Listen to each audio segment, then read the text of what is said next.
Bush will officially enter the race. Hillary Clinton already has. She rallied her supporters over the weekend in New York and then snubbed President Obama on his failed trade bill while she was in Iowa.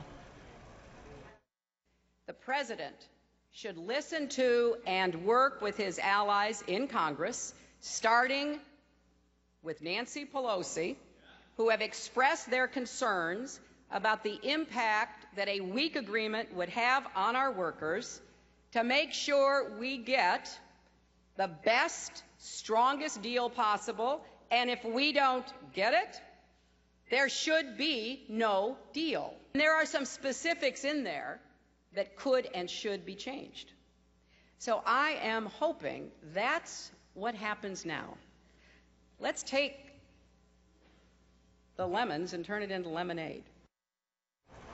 You voted yes to the president's trade proposal. It went down to defeat. Mrs. Clinton seemed to blame that on President Obama's negotiating skills. Is she right? Was that the problem?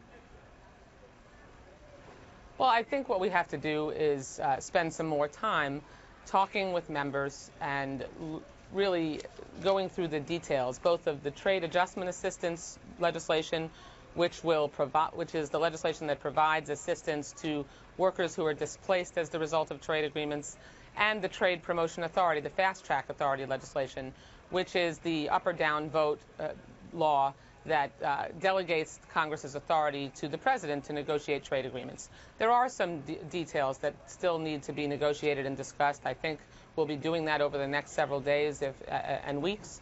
And hopefully we're going to be able to come to some agreement. Was it President Obama's fault for not negotiating early with Democrats? Was it President's inability to negotiate with his fellow Democrats that doomed this trade proposal, at least for now?